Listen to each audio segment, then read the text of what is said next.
All children born with spina bifida will have a neuropathic bladder and bowel. With no continence intervention, a significant proportion of children with spina bifida will experience kidney problems, which without treatment would result in renal failure. Most will wet and soil every day. In the absence of good quality, highly absorbent, disposable nappies or pads, skin soreness is hard to avoid. For some, the sores will develop into deep wounds that are almost impossible to heal. Any person living with incontinence is psychologically affected by it. Self-esteem is low, education opportunities are reduced, and employment is difficult to obtain. Relationships between family and friends are hard to maintain.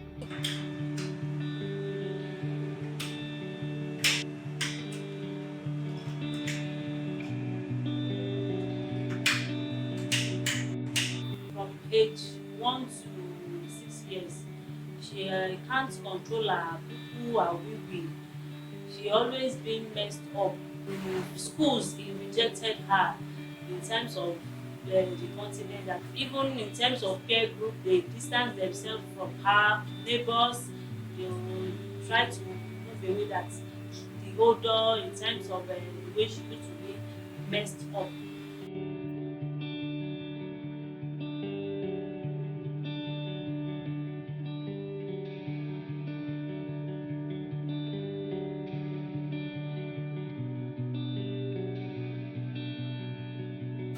Orúkọ mi ni Bọ́láńlé Mustapha. Mo jẹ́ mọ́mì Lawal. Ó jẹ́ last born mi, only boy I have. Ó gbé pẹ̀lú spinal bifida. Ó jẹ́ ọmọ 18 years báyìí. Ọ̀rọ̀ tó pọ̀ gan ni, but adúpẹ́ f'Ọlọ́run kò lè control rẹ̀, ìtọ̀, ìgbẹ́, àmọ́ nǹkan tó ṣe. Until a lọ general hospital, wọ́n ṣe surgery fún lẹ́yìn. Lẹ́yìn ìgbà yẹn a rí pé nǹkan yẹn ó máa ń wá láì jẹ́ pé àsìkò yẹn tó. So a ti rò pé bóyá jẹ̀díjẹ̀dí a máa fún lágbo pẹ́ a rí pé nǹkan eléyìí kò ń ṣe jẹ̀díjẹ̀dí o. Wọ́n ní àrùn yẹn àti ògóró ẹ̀yìn ló ti wá. A child that is, wetting, is wet all the time, is not ready to associate, is not ready to play with others. He will feel like, isolated, he will withdraw to himself. So many families are still suffering from self-stigma. To address continence issues among children with spinal bifida, Festus Fajemilo Foundation launched the Saving Lives, Improving Futures project, which aimed at promoting continence among children with spinal bifida who experience bladder and bowel incontinence, thus eliminating social isolation, preserving renal function, and improving overall quality of life. Since the project commenced, over 150 persons have benefited and they have been living healthy ever since. Many beneficiaries had adopted numerous options in the past, which failed until they were exposed to continence care provision by FFF's team. The project, which launched in Lagos, has also been replicated in Edo, Oyo, Osun, Rivers State, and FCT Abuja. Yes, Festus Fajemelo Foundation is initiated continence management projects since 2017, and the problem we are trying to solve is the health and social issues that children born with spinal bifida face every day of their life regarding bowel and bladder incontinence. And to this extent, we've worked with our foreign partners, Shine UK in particular, to bring in specialist continence nurses who have worked with healthcare professionals here. And since 2017, we've been training health workers, nurses specifically, and we've trained up to 60 nurses who in turn have been cascading this knowledge among their colleagues. And up to date, we have close to 150 children and youngsters who have been benefiting from these projects. Hello, my name is Mustafa Lawa. I attend the First Time Model College, Alagbode Akote. I'm an SS class art student. I'm a body with disability, spinal bifida. I live with the disability condition because I have issue with my backbone.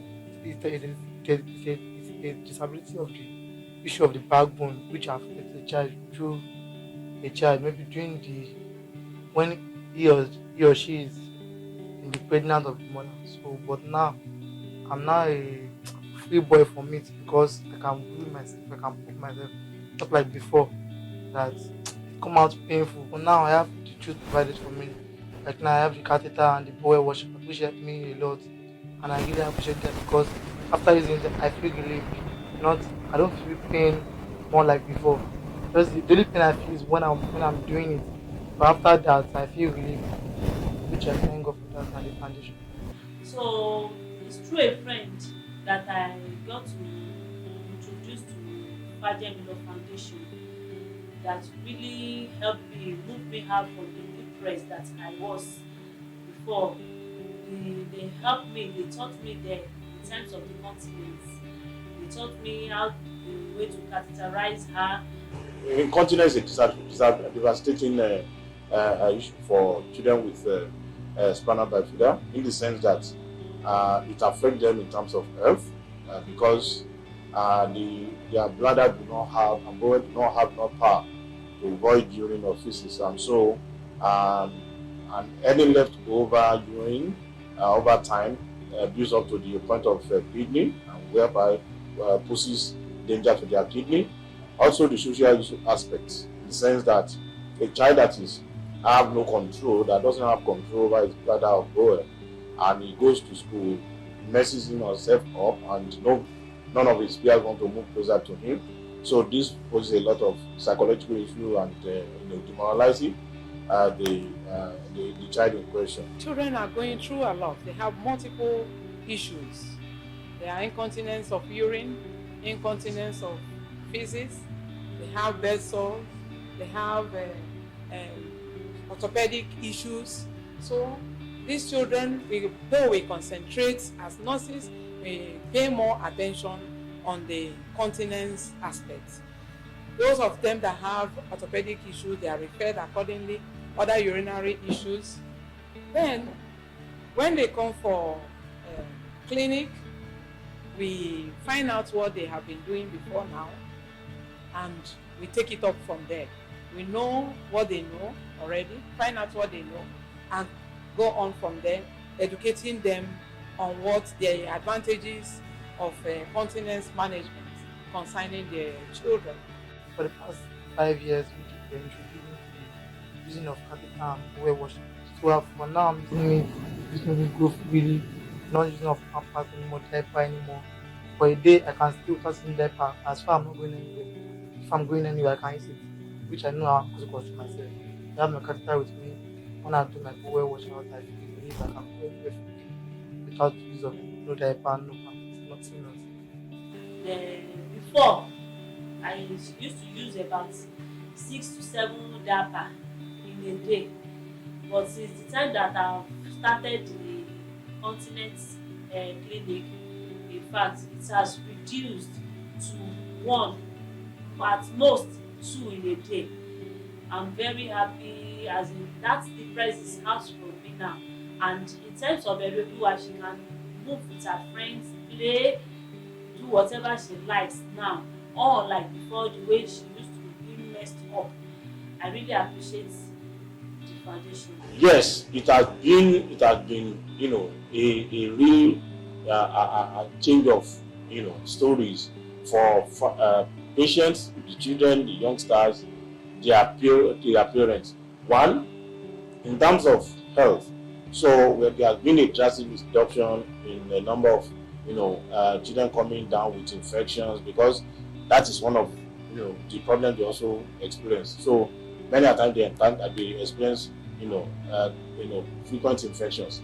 So that has reduced drastically.